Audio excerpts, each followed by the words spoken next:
Essa situação é dividida hoje em 4 estágios, estágio 1 ao estágio 4, que são estágios de gravidade. E do estágio 2 para frente, né, a gente chama isso de transfusão feto-fetal grave, que requer um tratamento imediato. Tá? Na transfusão feto-fetal grave, tá, ou seja, de estágio 2 para frente, se não houver o tratamento adequado, a taxa de perda de um ou ambos os bebês é de 95%. Tá? Então, é uma situação extremamente grave. Indo para o tratamento adequado em momento oportuno, a sobrevida de pelo menos um dos bebês é de 90%.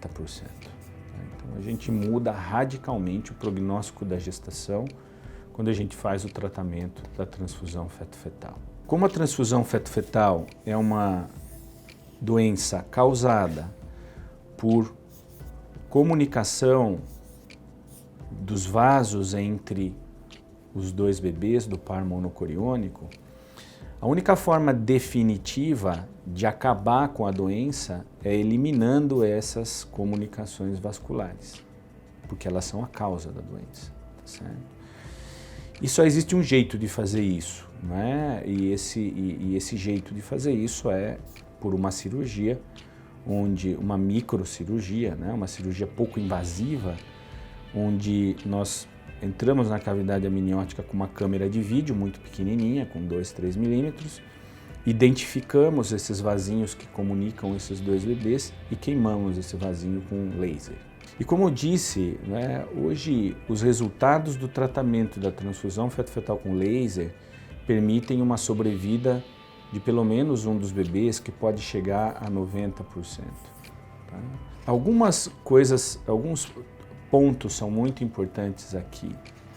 A primeira coisa, né, é que toda gestação deve ser avaliada com o uso da ultrassonografia desde o começo. Então, a primeira coisa é não perder o exame de 12 a 14 semanas, que é onde nós vamos confirmar 1, 2, 3 fetos e no meio das gestações gemelares definir se essa gestação gemelar tem 2 placentas separadas ou se existe uma placenta só compartilhada pelos 2 bebês. Então, se essa gestação é dicoriônica ou se essa gestação é monocoriônica.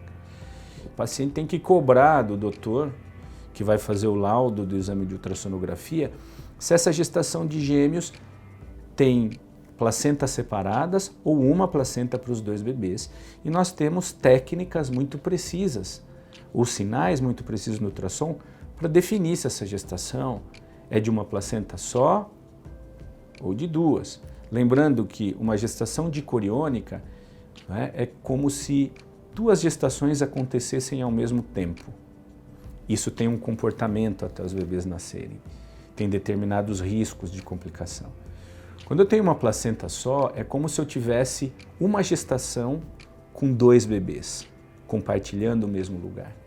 E isso aumenta o risco de complicações, inclusive a doença que nós estamos discutindo hoje, que é a transfusão feto-feto. Na gestação gemelar dicoriônica, como ela complica muito menos do que a gestação monocoriônica, essas pacientes podem ser seguidas com ultrassom a cada 4 semanas, via de regra. Na gestação monocoriônica, o segmento ultrassonográfico tem que ser muito mais de perto. A partir de 16 semanas, é obrigatório um segmento quinzenal com a ultrassonografia. Para quê?